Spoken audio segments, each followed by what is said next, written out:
ಸ್ನೇಹಿತರೆ ನಮಸ್ಕಾರ. ಮತ್ತೊಬ್ಬ ಪ್ರಾಮಾಣಿಕ ಅಧಿಕಾರಿಯ ಎಪಿಸೋಡ್ಗೆ ಸ್ವಾಗತ.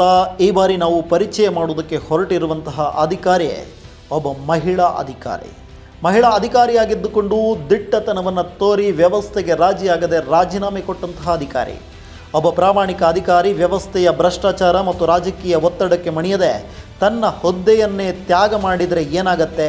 ಕರ್ನಾಟಕ ಪೊಲೀಸ್ ಇಲಾಖೆಯಲ್ಲಿ ತಮ್ಮ ಪ್ರಾಮಾಣಿಕತೆ ಮತ್ತು ನಿರ್ಭೀತ ನಿರ್ಧಾರಗಳಿಂದಲೇ ತಲ್ಲಣ ಸೃಷ್ಟಿಸಿದ ಧೀರ ಮಹಿಳೆಯೊಬ್ಬರ ಕಥೆ ಇದು. ಮಾಜಿ ಡಿವೈಎಸ್ಪಿ ಅನುಪಮಾ ಶೆಣೈ. ಅಷ್ಟಕ್ಕೂ ಈ ಅನುಪಮಾ ಶೆಣೈ ಯಾರು? ಅವರು ಕೈಗೊಂಡಂತಹ ದಿಟ್ಟ ನಿರ್ಧಾರಗಳು ಏನು? ವ್ಯವಸ್ಥೆಯ ಒತ್ತಡಕ್ಕೆ ಸಿಲುಕಿ ಅವರು ರಾಜೀನಾಮೆಯನ್ನೇ ಕೊಡಬೇಕಾಯ್ತಾ? ಈ ಎಲ್ಲ ರೋಚಕ ವಿಚಾರಗಳನ್ನು ಇವತ್ತಿನ ವಿಡಿಯೋದಲ್ಲಿ ಸಂಪೂರ್ಣವಾಗಿ ತಿಳಿದುಕೊಳ್ಳೋಣ. ಅನುಪಮಾ ಶೆಣೈ ಮೂಲತಃ ಉಡುಪಿ ಜಿಲ್ಲೆಯ ಪಡುಬಿದ್ರೆಯ ಮೂಲದವರು. 2010 ಬ್ಯಾಚ್ನ ಕರ್ನಾಟಕ ನಾಗರಿಕ ಸೇವಾ ಅಧಿಕಾರಿಯಾಗಿ ಆಯ್ಕೆಯಾದ ಇವರು ಪೊಲೀಸ್ ಇಲಾಖೆಗೆ ಸೇರ್ಪಡೆಯಾದರು.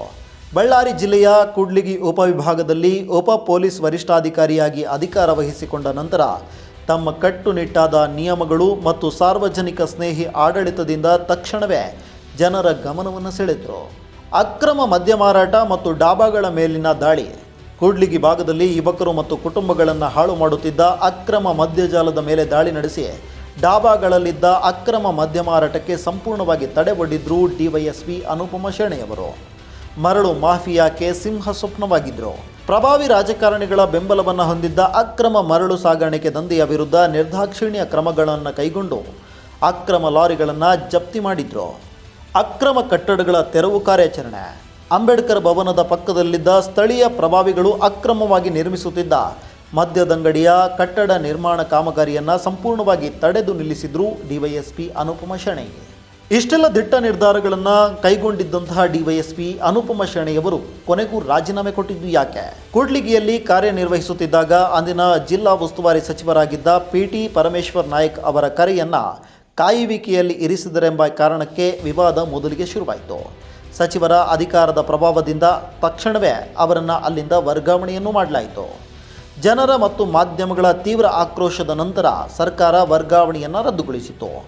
ಆದರೆ ನಂತರದ ದಿನಗಳಲ್ಲಿಯೂ ಕಾರ್ಯನಿರ್ವಹಿಸಲು ಅನಾನುಕೂಲವಾಗುವಂತೆ ನಿರಂತರ ರಾಜಕೀಯ ಹಸ್ತಕ್ಷೇಪ ಮತ್ತು ಮಾಫಿಯಾ ಒತ್ತಡಗಳು ಹೆಚ್ಚಾದಾಗ ತಮ್ಮ ಸ್ವಾಭಿಮಾನ ಮತ್ತು ತತ್ವಗಳಿಗೆ ಕಂಟಕ ಬಂದಿದ್ದನ್ನು ಅರಿತ ಅನುಪಮಾ ಶೆಣೈ ಅವರು 2016 ಜೂನ್ನಲ್ಲಿ ತಮ್ಮ ಡಿವೈಎಸ್ಪಿ ಹುದ್ದೆಗೆ ರಾಜೀನಾಮೆ ನೀಡಿದರು. ರಾಜೀನಾಮೆಯ ನಂತರ ಅವರು ಭ್ರಷ್ಟಾಚಾರದ ವಿರುದ್ಧ ಸಾಮಾಜಿಕ ಜಾಲತಾಣಗಳಲ್ಲಿ ಧ್ವನಿ ಎತ್ತಿದ್ರು. 2017-18ರಲ್ಲಿ ಭಾರತೀಯ ಪ್ರಜಾಕೀಯ ಪಾರ್ಟಿಯನ್ನು ಸ್ಥಾಪಿಸಿ ರಾಜಕೀಯ ಪ್ರವೇಶ ಮಾಡಿದರು. ಒಬ್ಬ ಅಧಿಕಾರಿಯಾಗಿ ವ್ಯವಸ್ಥೆಯನ್ನು ಸರಿಪಡಿಸಲು ಹೋರಾಡಿದ ಅನುಪಮಾ ಶೆಣೈ ಅವರ ಕತೆ ವ್ಯವಸ್ಥೆಯಲ್ಲಿ ಪ್ರಾಮಾಣಿಕರಿಗೆ ಎದುರಾಗುವ ಸವಾಲುಗಳನ್ನು ಎತ್ತಿ ತೋರಿಸುತ್ತದೆ. ಭ್ರಷ್ಟ ವ್ಯವಸ್ಥೆಗೆ ರಾಜಿಯಾಗದೆ ಈ ದಿಟ್ಟ ನಿರ್ಧಾರವನ್ನು ಕೈಗೊಂಡಂತಹ ಅನುಪಮಾ ಶೆಣೈ ಅವರ ನಡೆ ನಿಮಗೇನನ್ಸುತ್ತೆ? ಕಮೆಂಟ್ ಮಾಡಿ. ವಿಡಿಯೋ ಇಷ್ಟ ಆಗಿದ್ದರೆ ಲೈಕ್ ಮಾಡಿ, ಶೇರ್ ಮಾಡಿ ಹಾಗೂ ನಿರಂತರವಾದ ಇಂತಹ ಇಂಟ್ರೆಸ್ಟಿಂಗ್ ಕಂಟೆಂಟ್ಗಳಿಗಾಗಿ ನಮ್ಮ ಚಾನೆಲನ್ನು ಫಾಲೋ ಮಾಡೋದಕ್ಕೆ ಮರಿಬೇಡಿ.